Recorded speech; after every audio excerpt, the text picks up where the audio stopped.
गोवर्धन असरानी, जिन्हें हिंदी सिनेमा में उनकी बेहतरीन कॉमिक टाइमिंग और यादगार किरदारों के लिए जाना जाता है। उन्होंने कई फिल्मों में ऐसे डायलॉग्स बोले हैं जो आज भी दर्शकों के बीच लोकप्रिय है। खासकर शोले में उनके जेलर के किरदार ने उन्हें अमर बना दिया। हम अंग्रेजों के जमाने के जेलर हैं, आधा तीतर आधा बटेर, हाय मैं तो मर गया, ये क्या हो रहा है जैसे डायलॉग्स के साथ अपने कॉमिक अंदाज से लोगों की हंसी छुड़ा देने वाले असरानी हमेशा के लिए लोगों को रुला गए। 20 अक्टूबर 2025 को उन्होंने आखिरी सांस ली और 84 साल की उम्र में इस दुनिया को अलविदा कह गए। 350 से ज्यादा फिल्मों में उन्होंने काम किया, लेकिन क्या आप जानते हैं कि करियर की शुरुआत में उनके पास कोई काम ही नहीं था।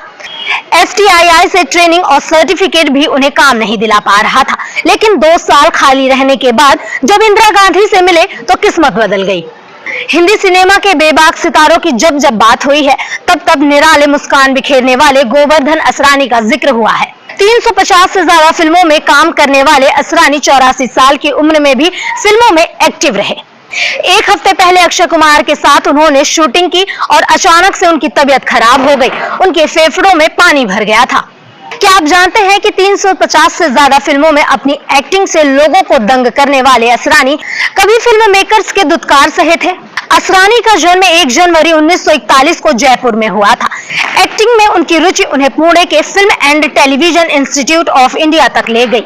बॉलीवुड ठिकाना को दिए गए एक इंटरव्यू में उन्होंने बताया था कि मुंबई में उनके FTII सर्टिफिकेट को कोई भाव नहीं देता था। उन्होंने कहा था, मैं अपने सर्टिफिकेट के साथ घूमता था और लोग मुझे भगा देते थे, कहते थे एक्टिंग के लिए सर्टिफिकेट चाहिए, बड़े सितारे बिना ट्रेनिंग के काम करते हैं, तुम कौन हो, भागो यहाँ से, निकलो यहाँ से।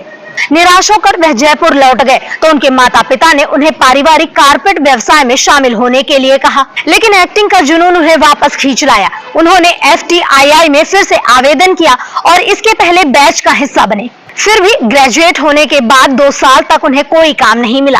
तब उनकी किस्मत बदलने का काम तत्कालीन सूचना और प्रसारण मंत्री इंदिरा गांधी ने किया था। असरानी ने बताया था, एक दिन इंदिरा गांधी पुणे आई, वे उस वक्त सूचना और प्रसारण मंत्री थी और हमने उनसे शिकायत की। हमने उन्हें बताया सर्टिफिकेट होने के बावजूद कोई हमें काम नहीं देता। फिर वह मुंबई आई और उन्होंने प्रोड्यूसर से कहा कि उन्हें हमें काम देना चाहिए। उसके बाद काम आने लगा। असरानी ने चुपके चुपके आज की ताजा खबर, रोटी और आज का MLA, राम अवतार जैसी फिल्मों में काम किया। लेकिन साल 1975 में आई महान फिल्म शोले में उनके कंगाल जेलर का किरदार आज भी लोगों के जहन में ताजा है। उनका डायलॉग, मेरा नाम है संतोष लेकिन लोग मुझे कंगाल कहते हैं, सिनेमा के इतिहास में अमर हो गया। असरानी का दुनिया से जाना एक दौर का अंत है, लेकिन उनकी फिल्म हमेशा दर्शकों के दिलों में जिंदा रहेंगे। फिल्मों में नजर आखिरी बार वे 2 फिल्मों में नजर आएंगे। प्रियदर्शन की फिल्म भूत बंगला और हैवान में नजर आएंगे।